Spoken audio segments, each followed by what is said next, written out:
sides, back in 2 delicious flavors, bacon and cheese and spinach and egg white.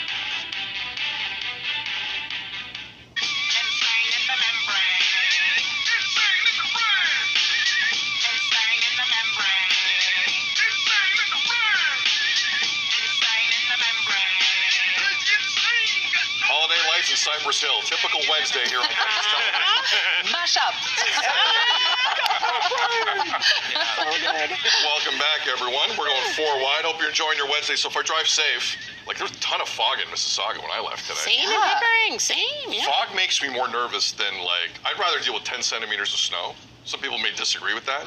Fog gives me just anxiety that I can't really explain. I do not like driving in any type of fog. I've seen it in too many movies. I don't trust it. I'd rather drive in snow. Yeah, so be careful. Yeah, look at that. Yeah, Wow. Yeah, that's really foggy out there. There was a fog advisory in Mississauga. I just saw it on my phone. Frank's the expert. I'm an idiot. I just saw it on my phone. But anyway, it bothered me greatly. That's the end of my issues. Let's move on to the presidential election. 4 other issues. So Donald Trump, as Tam's been telling you all morning here, it wasn't close last night in New Hampshire. Donald Trump wins a 2nd straight primary state. Something that's very difficult to do. Like Barack Obama couldn't do this.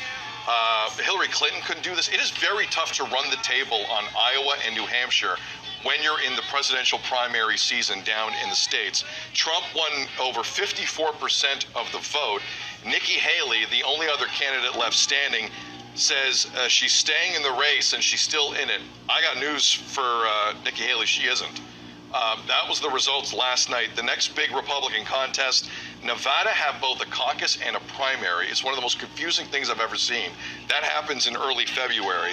And then they go to Haley's home state of South Carolina, February 24th.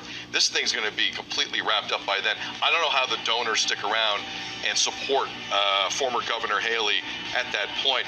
We also heard from Justin Trudeau, and Tam's been running the clip all morning at the Liberal retreat in Montreal yesterday, talking about how they're already preparing for Canada's relationship with the U.S. should Trump get this done again or lose the election and say he won again. Either way, this is going to be a thing.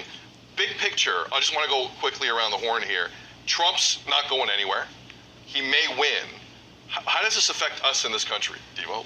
How do we process this? Because we've seen the show before. That is a big question. It's almost like to me, the primaries, I don't know, I feel like it's a waste of time and some of their money and the donors and things like that, because if you win these first 2, the rest of the country doesn't really have a chance to bring in, because everyone's dropped out by then. Because like you said, they don't have the money to do that. It's tough sledding now for Nikki Haley. Right? No That's what it is. So, because for us here, it's very different to get the political leader of that party put into place, right? It's different. This is to more have the Thank public. Goodness. Right.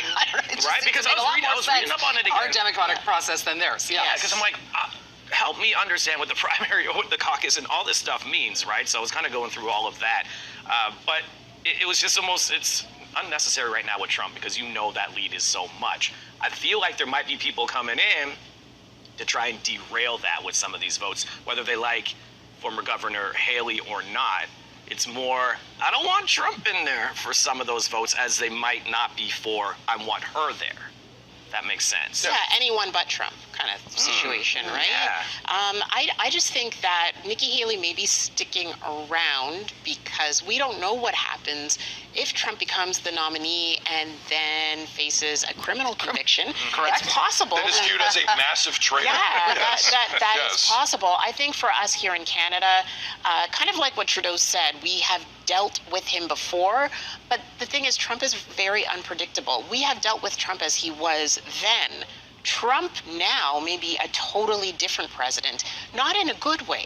It could be something that would impact Canada so much so that, there's the U.S. protectionism. They want to be able to control and make, instead of trade, everything within the U.S. And we're the largest trading partner. What are we going to do about that? Our economies are intertwined so much. 100%. Yeah, we have huge natural resources. Yeah. There's a lot of discussions with that, and I think what I really noticed, last night was it not necessarily that he won, but how he won and how he decided to take that sort of speech. And I mean, the vitriol and the viciousness. It was a full win, so he could have had some kind of I don't know, Is nod, grace the word? something, like some kind of, because it was such a, a significant win, and he had the other one. But instead, he came back even worse, even more vicious, and I think that is the person that our Prime Minister is going to have to be reckoning with, and those are going to be some tough conversations. I mean, Joe Biden, he's pretty protectionist too in his policies. Like, it's not like Canada has had it easy with Joe Biden. Just because they have different styles doesn't mean they're not equally pro-American. But like when Trump was first the president, he ripped up the North American Free Trade Agreement. This is not the economic environment where our country can kind of stand that for a prolonged period of time. Like, things have changed here, not just politically, but all over the place. And for our biggest trading partner to all of a sudden have that level of volatility, I mean, the Prime Minister Trudeau yesterday said we're going to have 2 cabinet ministers deal with it. Really? So Trump's just going to change who the diplomat is, and then you're back to square one for us. Like, it's going to happen that quickly. No one has any idea how this is going to go. And if Justin Trudeau is going to try and paint a picture that we got it covered, we're going to talk to people, give me a break. They can barely handle their own business, let alone deal with what a Trump Part 2 would look like. I don't know where this is going to go, but just because what happened previously happened doesn't mean you have any clue how this is going to play out because of his vengeance tour that's going to happen. And don't think we're not on it. And the economic environment of our lives right now, it's a completely different playing field. No one knows how this is going to go, but we'll see. Tam's going to have much more on that coming up in news. Also here on BT, we've got the tech you need to help support your New Year's resolution and help you be your best in 2024. That's coming up at 7:40. More BT straight ahead. Right.